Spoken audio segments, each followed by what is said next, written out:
Welcome to The Explainer. Today, we're going to dig into the two very different stories being told about Donald Trump's second term. On one hand, you've got the White House painting this picture of historic, unprecedented success. But on the other, you've got polling data that suggests a political storm is brewing. So what's really happening? Let's break it down. You know, this quote right here from his chief of staff, Susie Wiles, it really tells you almost everything you need to know. It basically says this is a presidency that's always in campaign mode. It's constantly blurring that line between actually governing and just rallying the base. And with the huge 2026 midterms getting closer, that strategy is everything. All right, so to really get a handle on what's going on, we have to start with the story the White House itself is telling.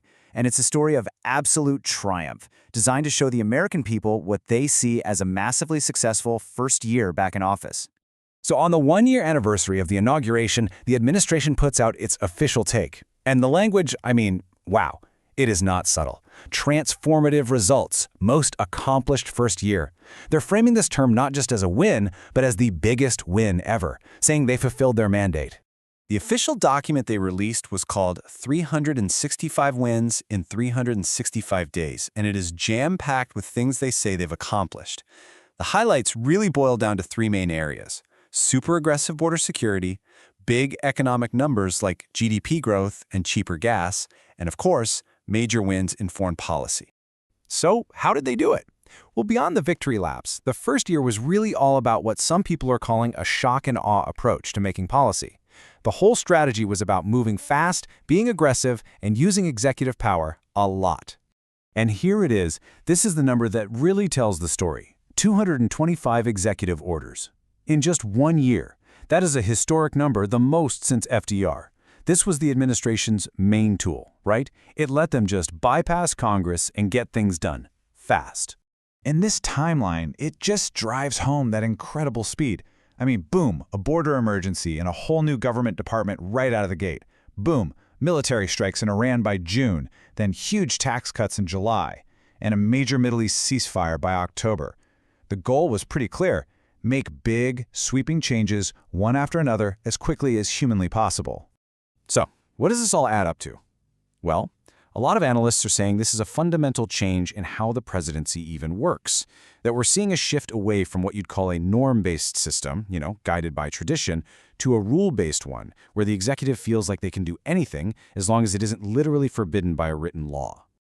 Okay, but this is where those two stories really start to clash. Because even with the White House declaring victory, a pretty big gap has opened up between the issues the administration has been hammering on and what polls tell us most everyday Americans are actually worried about. And this slide just lays it out perfectly. The administration has poured its energy into immigration, crime, and foreign policy. But look at the numbers. Only 21% of voters say those are their top issues. So what's on everyone else's mind? Well, half the country says it's inflation, the economy, and healthcare. So you see the disconnect, right? The administration might be acing its own test, but it seems like most voters are taking a completely different one. In this disconnect, it looks like it's having some very real political consequences. If you go back to 2024, Republican congressional candidates had about a 2.6% lead in the generic ballot. Now fast forward to today, and it has completely flipped. The latest midterm polling shows Democrats with a 5.3% advantage. That is a massive 8-point swing.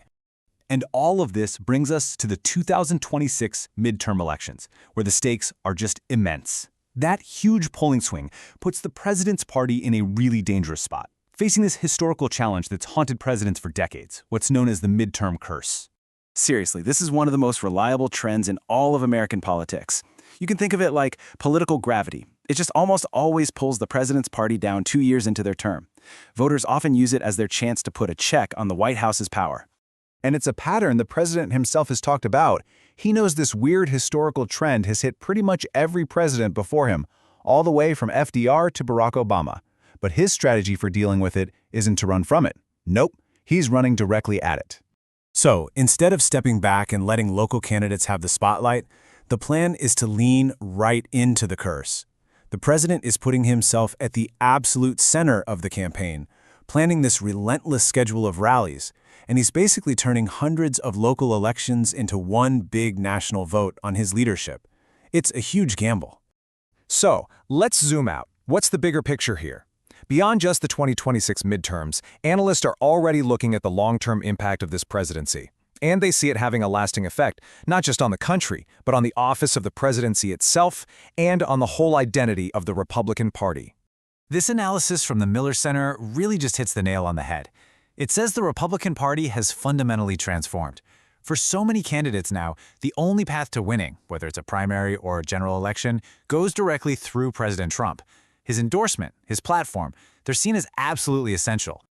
So ultimately, the picture that emerges is of a presidency that has profoundly changed the balance of power in Washington.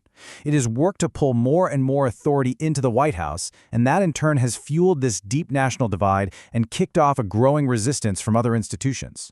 And all of this leaves us with the critical question, right? Are the changes we've seen to the presidency permanent? Has the office been reshaped for good? Or will the 2026 midterm elections be a massive referendum and maybe a turning point on this whole new model of power?